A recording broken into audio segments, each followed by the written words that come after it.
বিপক্ষে যে পরিমাণ কথা বলা হয়, এই পরিমাণ যারা অন্য খারাপ কাজের মধ্যে লিপ্ত হয়েছে তাদেরকে কখনো নাম ধরে বলা হয়।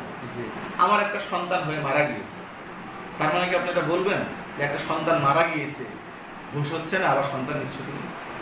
অনেকে বিভিন্ন ধরনের বিভিন্ন রকম কথা বলছে। আমি প্রত্যেকটা দিন আল্লাহ তাআলা ভালো জানে, ঠিক আছে, যে আমি একের অধিক বিবাহের কথা বলতেছি, এতে যদি আমার উপরে কোনো সময় কোনো, আজকে যেমন কথা বলতেছে অনেক ওলামা ইকরাম, তারা বিভিন্ন সময় বিভিন্ন কারণে জেলে জুলুম কথা বলবা যে একদিন ধরে যা বলছে সব ভুল।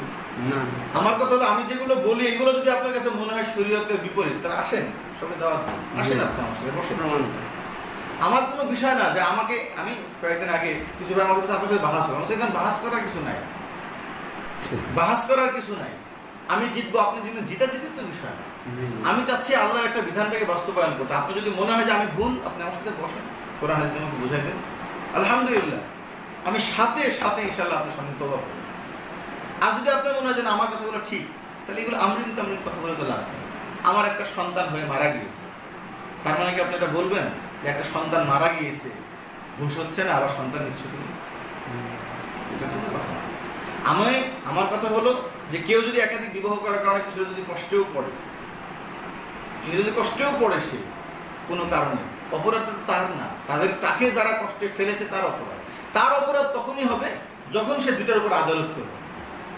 কিন্তু স্ত্রীরা যদি তার সাথে ঝগড়া করে, সেক্ষেত্রে গুনাহ কি তার হবে? অপরাধ কি তার স্ত্রী জানে?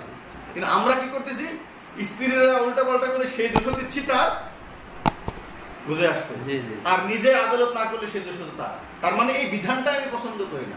এখন ওকে যেমন দাবাইতে হবে, এই জন্য বিভিন্ন রকম কথা বলছি। আমার বিপক্ষে যে পরিমাণ কথা বলা হয়, এই পরিমাণ যারা অন্য খারাপ কাজের মধ্যে লিপ্ত হয়েছে তাদেরকে কখনো নাম ধরে বলা হয় কেন? এটা মানুষে বললো না, আমাদের মানসিকতা এরকম।